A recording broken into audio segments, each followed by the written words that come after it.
उत्तर प्रदेश की कैबिनेट मंत्री संजय निषाद आज गुरुवार को गाजीपुर में कार्यकर्ता सम्मेलन में अपने कार्यकर्ताओं को संबोधित करने के लिए पहुंचे। इस दौरान कैबिनेट मंत्री का कार्यकर्ताओं ने जोरदार स्वागत किया। इस दौरान संजय निषाद ने कहा कि 2022 के चुनाव में जो गलती गाजीपुर में हुई थी वह 2024 के चुनाव में गलती ना हो, इसी के लिए हम अपने कार्यकर्ताओं को समझाने बुझाने के लिए पहुंचे हैं। इस दौरान उन्होंने कहा कि ओम प्रकाश राजभर जहां पहले बीजेपी का गुणगान करते नजर आ रहे थे, वहीं अब कांग्रेस और बसपा का गुणगान कर रहे हैं। इसके साथ ही उन्होंने कहा कि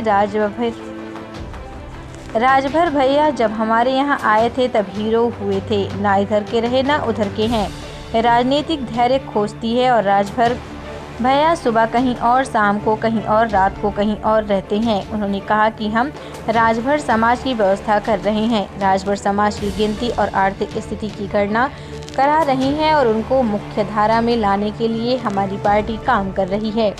समाज का विकास नेता से नहीं बल्कि नीतियों से होता है। वह राजनीति के लिए काम करते हैं, हम सेवा के लिए काम करते हैं। राजभर थोड़े लालच के चक्कर में इधर उधर हो गए हैं, खुद भी गए थे और 2-4 मंत्रियों को भी लेकर गए और सभी लोगों को कहां से कहां पहुंचा दिए।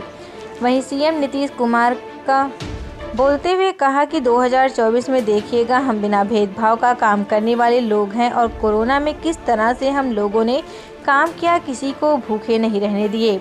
हमने अपने मजदूरों का ख्याल रखा। लेकिन उन्होंने कहा कि क्या आप सबने देखा है जिसका खामियाजा उन्हें भोगना पड़ेगा। इसके साथ ही अखिलेश यादव के द्वारा एक दिन पहले सारस पक्षी को पश्चिम बिहार भेजे जाने पर सवाल उठाने पर कहा कि हमारा प्रदेश ऐतिहासिक प्रदेश रहा है, प्रदेश के पशु पंछी को स्थान दिया गया है और उसे राजनीति से नहीं जोड़ना चाहिए। इसके अलावा आप पार्टी के द्वारा मोदी हटाओ देश बचाओ अभियान पर कहा कि 2014 से ही उनका अभियान है। जनता कहती है कि उत्तर प्रदेश के सभी नेताओं को हटाओ और दिल्ली में मोदी को लाओ।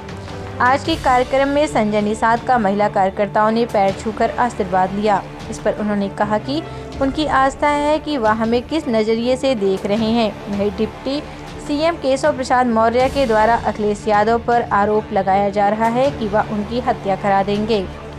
इस पर उन्होंने कहा कि पिछली सरकार में हमारे ही समाज के नेताओं को मारा गया और एक मैं जिंदा हूं। केशव को कहीं से भी शंका है। यूपी निकाय चुनाव को लेकर कहा कि हम लोग के यहाँ भगवान राम और निषाद राज का गठबंधन है, जीत के लिए आए हैं।